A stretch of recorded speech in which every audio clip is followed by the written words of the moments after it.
Welcome to Sylvia Stingray. Hey guys, welcome back to my channel. It's me, Sylvia, your Yuri Manhwa translator. Hey guys, good evening. Let me present to you the new chapter of It is True That the Queen Mother and the Queen Are True. Chapter 13. So here it is. Let's read the story. Mother and the Concubine, what did you make? This is what Mother and Concubine spent 3 hours to create for you. Now, looking at the Emperor, she looks really surprised. It was Zhang's secret braised eggplant. Oh, seems to be appetizing. But what will the taste? It is good. Looking at it, the little Emperor, she was really amazed. Wow, the mother-in-law is amazing. Now she get praised by the little Emperor. This is the first time mother-in-law cooks food for others. How about the taste? Now, looking at it, the little Emperor, it feels no nauseous. Now, the little Queen said, it's that bad. Looking at it, oh, the little Emperor, now he is not speaking. It said to her, he didn't like it. Hearing this, it is really depressing for the little Queen. Now, the little Queen, when she bed so in 3 days. Now, she explaining something to the little Emperor. But look at it, she was really enjoying making it.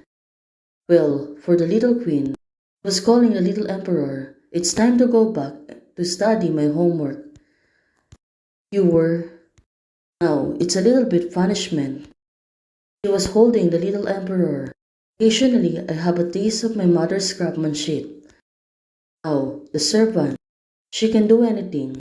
But just to watch the little Queen, the little Emperor, walking away. Kitchenette of the royal kitchen. After a while, Lucia, after all, this was my bait by the Queen Mother herself, so let's eat it. Now, the head chef, she was boosting the morale of the little Emperor to eat the food made by the Queen. You mean this? The little Emperor said. Well, the little Emperor, actually, Mother, she didn't just do it for me. Oh, how did she know? Well, she really knows it's made for the Queen Mother itself. Queen Mother was still in the palace. She was busy managing the palace duty. Since the old Emperor already died, she is the one who's acting regent because the little Emperor is still young. Sister, now, the little Queen, she came into the chamber. Looking at her, she looks really happy. Said to the Queen Mother that Sister, I will came in. Now she's holding the box, the back of herself. Suddenly seeing her, the Queen Mother suddenly paused. Well, maybe she was really surprised why sudden the little Queen was there. On the other hand, Queen Mother is asking her, what's the matter? If there is something wrong, why suddenly she came in? Now the little Queen, the younger sister saw that her sister was busy with the business these days, and he looked very tired. Now, it turns out she was really concerned. She was carrying a food box. This is the food that she made specially for the Queen Mother. Now she was here to give it to her. So I specially made a sugar steamed cheese. Please taste, my sister. Oh, she was really sweet. Now she wants to eat the food that she already made. Looking at it, the Queen Mother, she was real surprised. She was looking on the little Queen's food. Well, it tastes better. It was a non-static feature. How did she react? Right now, the Queen Mother, she is not reacting. Also, she is not moving around.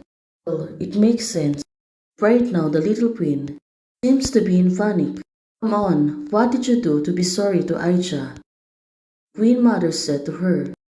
The little Queen right now, she looks really surprised.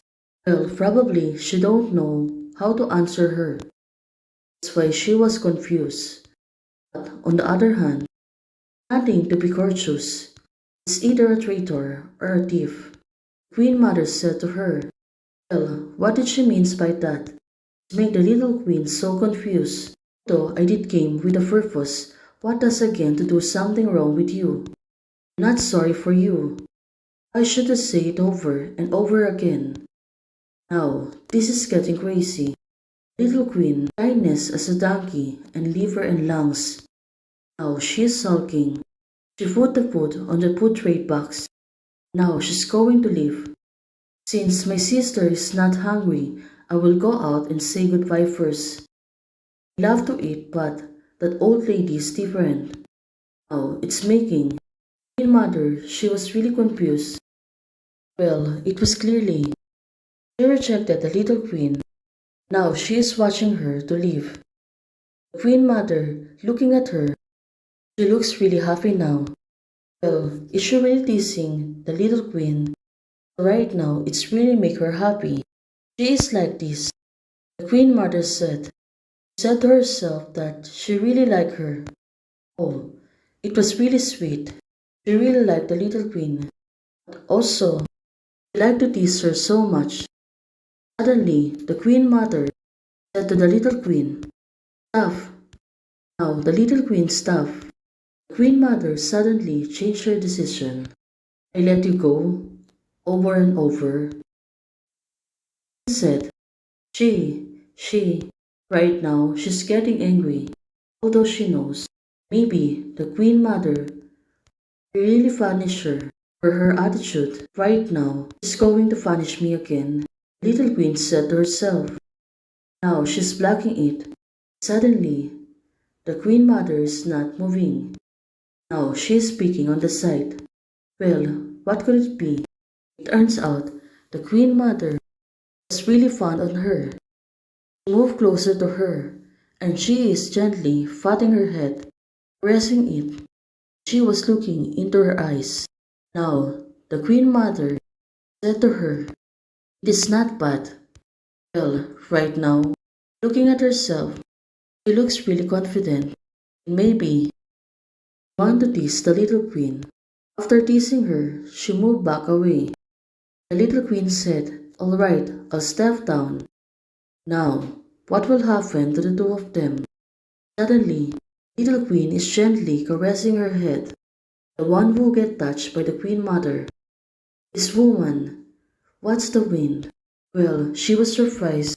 The Queen Mother suddenly changed her decision. It was too rushed. That's why right now the little queen is touching her head, probably to feel the Queen Mother is really fond on her. Well, the little queen said, "This is." She already paused. Let's wait again for next chapter. Hey guys, thank you for watching. If you like the video, please don't forget to like, share, and subscribe, and do comments and turn on the notification bell to keep you updated on my daily updates. Bye!